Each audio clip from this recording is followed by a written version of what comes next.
gente, tudo bem? Estamos iniciando agora, então, mais um Infância em Cena.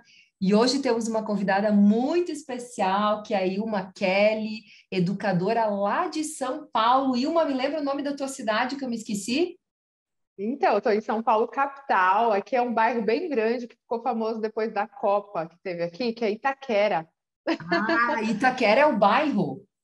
É um bairro. Nós fomos aqui à abertura da Copa, né? A sede de abertura foi aqui no Itaquerão, que é o estádio do Corinthians. E aí por isso que ficou um pouco famosinho pelo Brasil, mas ninguém nunca tinha ouvido falar em Itaquera.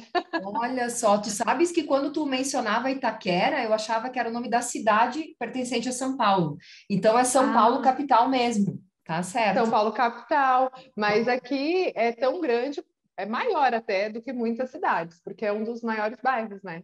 É bem Ah, grande. olha É só. zona leste de São Paulo aqui. Que bacana. Mas antes da gente começar a nossa conversa, porque hoje o tema é direitos de aprendizagem na educação infantil, eu quero primeiro apresentar o currículo da Ilma, para quem está nos assistindo saber quem é a pessoa que está do outro lado interagindo nessa entrevista. Vou ler aqui então a minha colinha, né? Então, a Ilma Kelly é idealizadora do espaço Meet Meu Lugar, que inaugurou recentemente, né, Ilma? Quantos Dia meses? 30, foi dia 30 de agosto, a gente está bebezinho, um mês e meio, recém-nascido. Ah, que legal, que bacana. Mãe de três, professora de língua portuguesa, pedagoga, formada em psicopedagogia, pós-graduada em sistema de gestão integrados, qualidade, meio ambiente, saúde e segurança do trabalho e responsabilidade social. Estudiosa de metodologias de ensino alternativas, como Reggio Emília e Montessori, tem se especializado em práticas pedagógicas humanizadas e no desenvolvimento e aprendizagem de crianças de 0 a 12 anos. Formada pela Universidade de São Paulo e Mackenzie, realiza a formação de professores por meio de cursos, palestras, workshops, seminários, consultorias e mentorias. Um currículo aí bem interessante. Inclusive, me lembrei agora, já vamos iniciar comentando. Tu estás lançando, né, um curso sobre a BNCC. Nos conta um pouquinho desse curso, depois a gente já introduz o assunto aí. E tem tudo a ver com o nosso assunto também, né? Isso Na aí. verdade, a gente começou com um grupo de estudos, né, sobre a BNCC, no contexto da educação infantil, nessa primeira etapa da educação básica. E aí, esse grupo de estudos foi muito proveitoso, a gente teve muita troca, mas as alunas sugeriram que a gente transformasse isso num curso mesmo, com aulas gravadas, que elas pudessem assistir a qualquer momento e a gente pudesse ter também a interação ao vivo. Então, esse grupo de estudos está se transformando agora nessas aulas que já estão gravadas, a gente está em processo de edição, e aí a gente vai ter um curso direcionado para práticas pedagógicas humanizadas na educação infantil, à luz da BNCC, com base no que preconiza a BNCC. Então, vai falar ali sobre direitos de aprendizagem, sobre os campos de experiência, vai falar sobre essas práticas que eu tanto gosto, estudo também, aplico aqui no nosso espaço, que é Reggio Emília, Montessori, Pickler também, né? Aqui a gente atende crianças a partir de 3 anos, mas em alguns eventos a gente tem buscado trazer os bebês para cá também, para eles terem vivências com as famílias, para proporcionar para eles vivências enriquecedoras. Então, no regular, a gente atende de 3 a 12 anos, mas nos eventos especiais a gente busca trazer esses bebês também. Então, por isso que a gente estuda todas as etapas da educação infantil. E aí esse curso ele visa consolidar todo esse processo, todo esse conhecimento, né? Todas essas práticas. Aí quando eu digo práticas pedagógicas humanizadas, a gente está pensando nessas práticas participativas, práticas alternativas, que fogem um pouco do escopo do tradicional, para enriquecer um pouco mais o repertório dessas crianças. Então, eu Muito estou super interessante ansiosa. isso aí. Que bacana. Parabéns aí pela iniciativa. Eu gostaria só de mencionar um pouquinho sobre esse documento que tu mencionou agora, né? Que é a BNCC, né? Que é a Base Nacional Comum Curricular. Eu acho que a gente poderia falar um pouquinho dela para iniciar, porque algumas pessoas que nos assistem aqui são pais, né? E não são da área da educação, e daqui a pouco não entendem o que é esse documento, né? Então, acho que a gente pode introduzir falando um pouquinho o que é esse documento e depois a gente já pode ir falando sobre quais são esses direitos de aprendizagem que esse documento tão importante nos traz para a gente poder embasar nossas práticas pedagógicas junto a crianças pequenas. Sim, na verdade, a BNCC é um documento recente, né? A Base Nacional Comum Curricular é um documento recente, então, mesmo educadores não têm tanta familiaridade com o documento. Já ouviu falar, sabe do que se trata, mas não sabe muito bem o que ele nos traz. Então, não são só pais, né, que às vezes ouvem falar da sigla e não fazem ideia do que trata o documento. Então, ele vai trazer para a gente, como o nome já diz, uma base para que os municípios, né, para que as escolas criem o seu currículo. Então, ali está o escopo do que é básico para constar nos currículos que vão ser construídos nos municípios, nas escolas, enfim.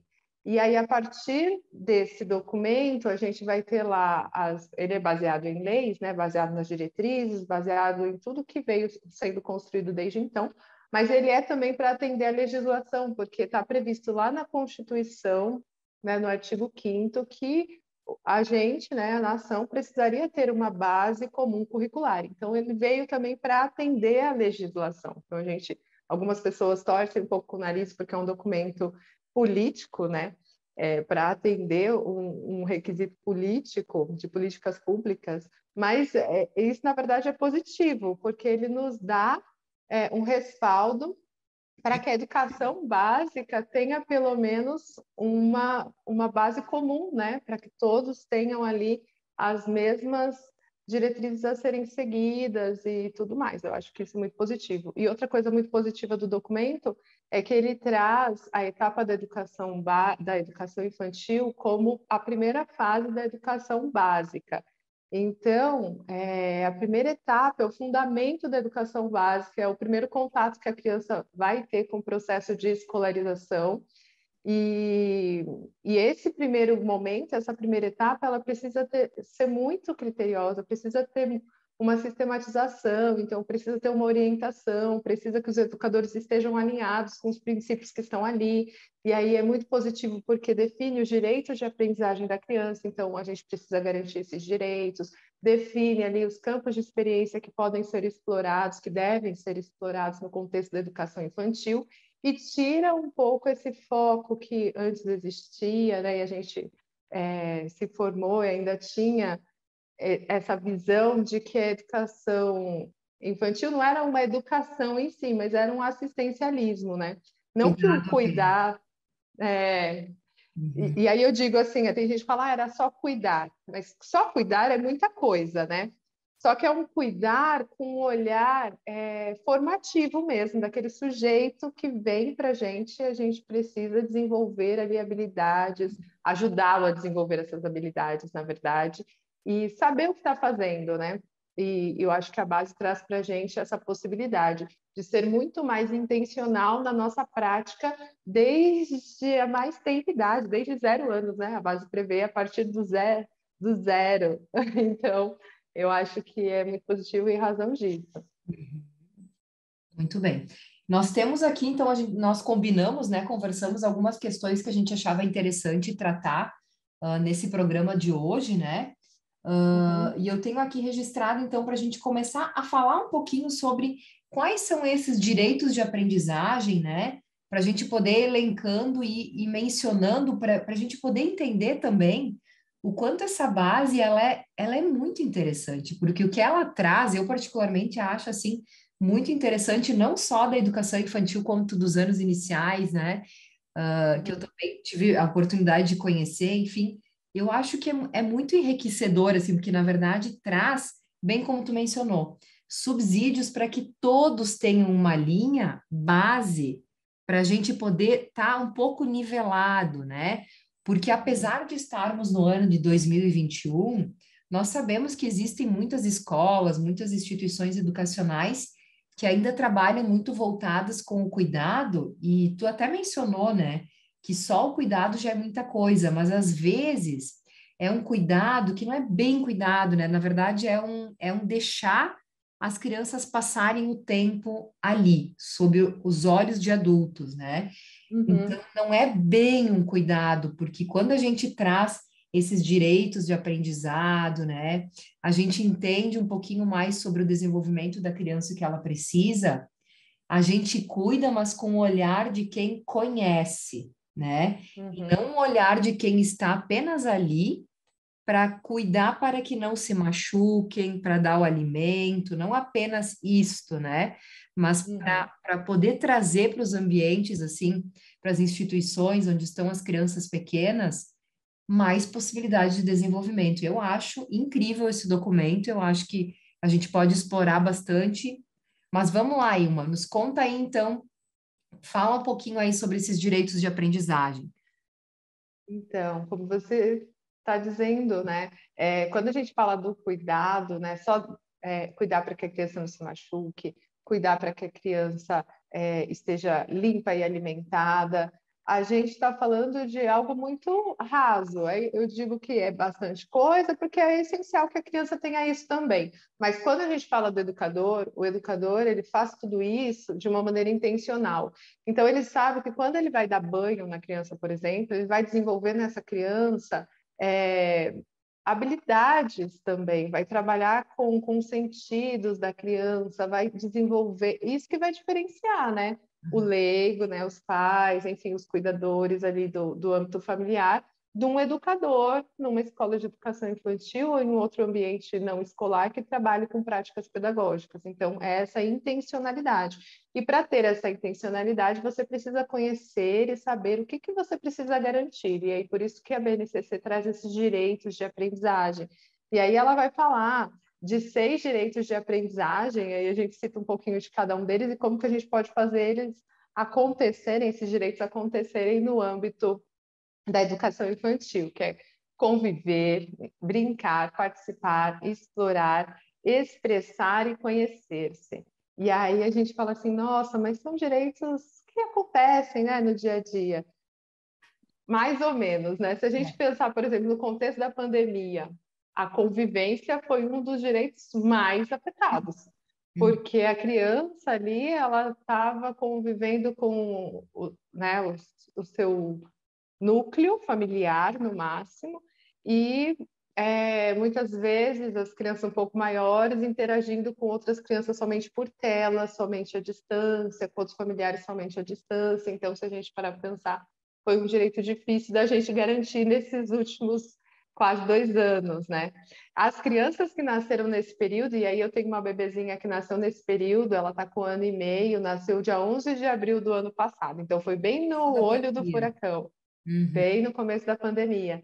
Ela estranha pessoas, ela realmente não tem aquela conexão, aquela familiaridade com pessoas que estão fora do ambiente dela. Uhum. Então, pensar nesse direito de aprendizagem, pensar no conviver, no convívio com seus pares e com outros adultos, agora que as coisas estão, né, voltando ao normal ou vindo para um novo normal, é essencial. Então, a gente tem que pensar e ter cuidado com isso, porque não é fácil para as crianças que estão vindo nesse contexto. As professoras, educadoras que trabalham em creche vão precisar ter um olhar muito sensível, muito afetuoso para acolher essas crianças e para fazer com que esse convívio aconteça de uma forma é, pacífica, né? De uma forma que a criança realmente se sinta acolhida e não obrigada a interagir, porque não é simples.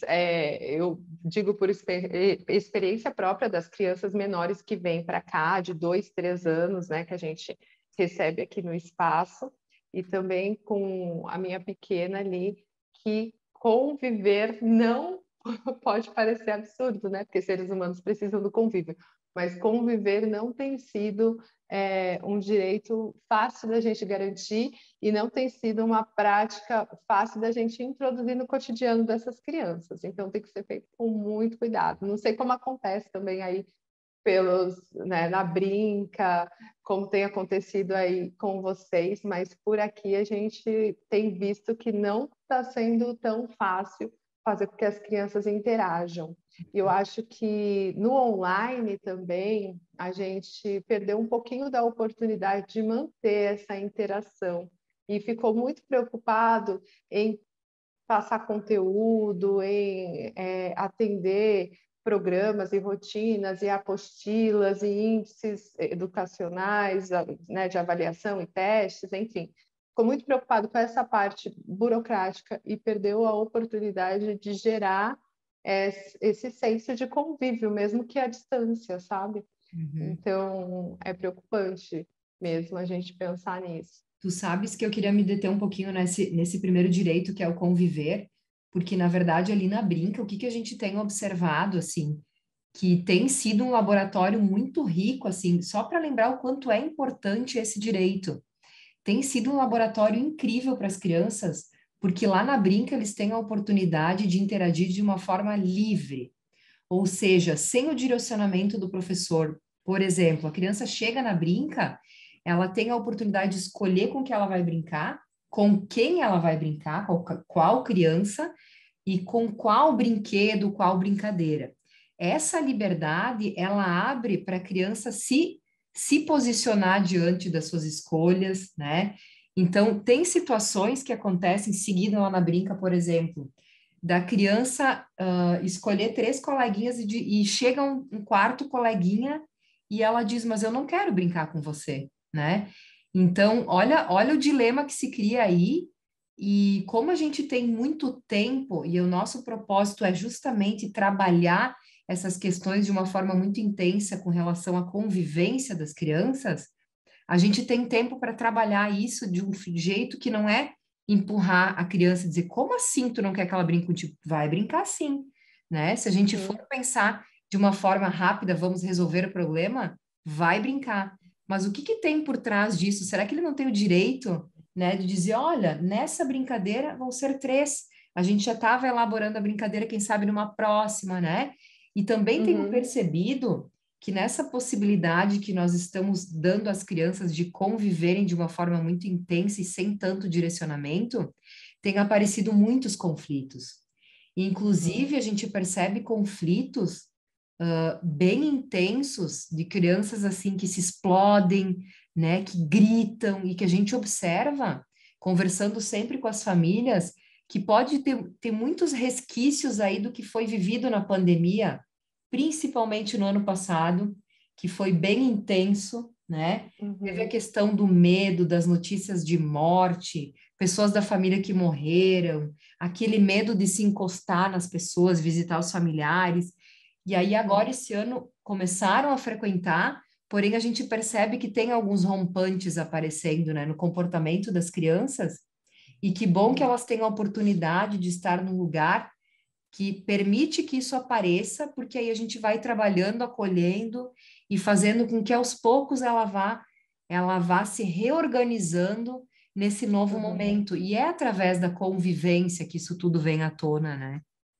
Sim, é essencial. Você falou disso, eu acho que esses espaços, né, que são alternativos à escola ou que são escolas alternativas, Uhum. eles propiciam a manifestação desses rompantes, como você disse, porque muitas vezes a gente foi habituado, né, nossa geração, a ser silenciado muito, né, nesses ambientes, e eles têm a possibilidade de se manifestar, e isso só seria possível realmente por meio desse convívio, dessa interação com o outro, porque o convívio ele pressupõe a relação com o outro, né? E aqui, aí também eu sei que acontece, tem essa interação multietária. Então, acontece muito deles, né, estarem ali organizando uma brincadeira, vem uma criancinha mais nova, e aí eles não querem que essa criancinha mais nova participe. Como é que a gente gerencia essa interação? E aí eles vão aprendendo a gerenciar essas relações. Isso só é possível na prática, não tem como a gente teorizar isso, né? A gente Tem como precisa fazer realmente. palestra para as crianças sobre, né? Não, não tem como dar uma aula expositiva e dizer, olha como você precisa tratar o seu colega e tudo mais. As escolas, né, mais tradicionais até tentam fazer dessa forma, mas a gente sabe que não é efetivo, porque tem todo sentimento, toda aquela áurea envolvida no processo da convivência mesmo. E vendo a BNCC trazendo isso como um direito que deve ser garantido, não tem como a gente transformar isso em conteúdo expositivo, sabe? A gente tem que fazer isso na prática mesmo. Tem que proporcionar que isso aconteça realmente na prática. E aí, já dando gancho, né? Porque a convivência entre essas crianças, ela se dá muito a partir das brincadeiras, que é o segundo direito de aprendizagem ali que aparece na BNCC. E aí a gente fala, nossa, mas como assim, né? Eu tenho que dizer que a criança precisa brincar, não é tão óbvio isso? Eu costumo dizer que o óbvio muitas vezes precisa ser dito, porque se a gente não diz, a gente simplesmente deixa passar. E aí, como a gente já conversou, né? Nós hoje já conversamos sobre isso, que muitas vezes no âmbito escolar o lugar da brincadeira está restrito a um momento muito ínfimo, muito específico, são aqueles 5 minutos do intervalo que sobram depois que a criança se alimentou rapidamente, sabe? Sendo que a brincadeira é a base da infância, né? A Maria Montessori já disse que brincar é o trabalho da criança, eu sempre repito isso. Então, deveria ser o princípio de tudo. Uhum. E não é, né? Infelizmente, em alguns ambientes, a gente sabe que esse direito ele não é garantido. E podendo pensar agora, até levar para uma questão assim de reflexão para as famílias, né? Quando a gente deixa por muito tempo uma criança em frente a uma TV ou por muito tempo com um celular na mão jogando, também a gente está violando esse direito, porque na verdade é importante a gente lembrar que esses brinquedos podem ser, eu não considero brinquedo na verdade, mas daqui a pouco para algumas famílias entendam que isso seja algo bom, que vai desenvolver o raciocínio. Na verdade, é importante a gente lembrar que quando a gente fala de brincar nesse sentido, é um brincar com interação entre outras crianças, né? Porque isso é constitutivo de, enquanto ser humano, inclusive, né? É ali nesse brincar que a criança vai aprender junto com os seus pares como ela se relaciona numa sociedade que é com outros seres humanos. Quando eu deixo uma criança por muito tempo conectada a um celular, é com a máquina que ela está se relacionando. E a gente observa crianças com muita dificuldade de interagir com pessoas, com ir no restaurante, saber que tem hora de esperar, ou ir na casa de um Uhum. amiguinho e conseguir dividir os brinquedos. Tem muitas questões que a gente aprende da cultura, é no brincar, mas é no brincar em contato com outras crianças e com quanto menos recursos, melhor, né? Verdade. A gente tem esse princípio aqui, tanto que alguns pais estranham e a gente precisa explicar por que que a gente não tem aquela caixa de brinquedos plásticos aqui, por que que a gente não tem. Muitas vezes os brinquedos prontos são mínimos aqui, às vezes vem um carrinho, uma coisinha assim, mas são mínimos porque a gente quer que eles construam, que eles criem, que eles tenham liberdade, que eles vejam brinquedos em todas as coisas, e também isso do uso dos eletrônicos, a gente sabe que eles estão numa era, né, que os eletrônicos eles fazem parte do cotidiano da vida, mas eles precisam aprender a ter um equilíbrio que a gente mesmo, quando teve contato com esses eletrônicos, não teve. Então a gente meio que teve que se educando, né, a entender qual que é o limite desses recursos, de que maneira que a gente precisa limitar esses recursos. Então é o nosso papel proporcionar outros momentos que não sejam sempre vinculados à máquina, porque é natural que eles recorram a isso. Então, aqui a gente não dá tempo para que eles queiram ou lembrem do celular. Em Claro. alguns momentos, a criança chega, eu falo que em abstinência, e fala: Nossa, mas qual que é a hora do desenho? Qual que é a hora de não sei o quê? Qual que é a hora do celular? Que hora que eu posso ficar? Então, mas você está sentindo falta? E às vezes ela nem está, ela só está habituada mesmo a Aham. ficar 2, 3, 4 horas ali diante de uma tela. E por ser um hábito, ela acaba perguntando, mas ela não sente falta se a gente proporcionar um ambiente que ela possa criar, porque elas são naturalmente criativas, né? Elas naturalmente buscam a brincadeira e é só a gente deixar que elas criem e vivam e façam. E é o que a gente busca aqui, eu acho que é o que todas as escolas precisam pensar quando for pensar em garantir esse direito à brincadeira. Então, como você disse, quanto menos recursos, melhor, né? Quanto menos brinquedos ali prontos, melhor, porque a gente vai proporcionar à criança criar e ampliar o repertório delas de brincadeiras, enfim.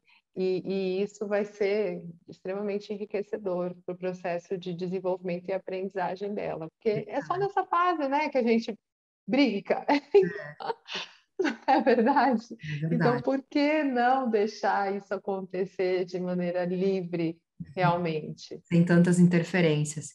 Mas eu tenho uma notícia para te contar. Você acredita que o nosso tempo do programa já está encerrando? Não acredito, meu Deus do céu. Acredite. Então, assim, olha a ideia que eu tive agora, tá? Porque nós falamos apenas dos dois primeiros, né, direitos de Aham. aprendizagem e faltam os outros.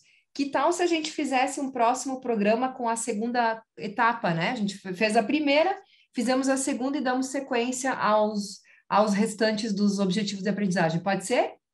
Pode ser, perfeito, perfeito. A gente conversa, Combinado. você vê, é tanta coisa para falar. Aham, combinado, porque agora nós vamos ter que encerrar o programa, e então nós vamos Tá bom. então, dar a sequência para a gente poder abordar, porque é muito importante a gente poder falar de uma forma também detalhada, né? Sim, sim. Querida, muito obrigada, então. Estamos muito felizes em contar com a tua participação aí de São Paulo, Ótimo. diretamente aí para Farroupilha e Brasil, né? Que a gente vai poder estar divulgando. E vamos Maravilha. então combinar o próximo programa para dar essa sequência. Obrigada, querida. Beijão.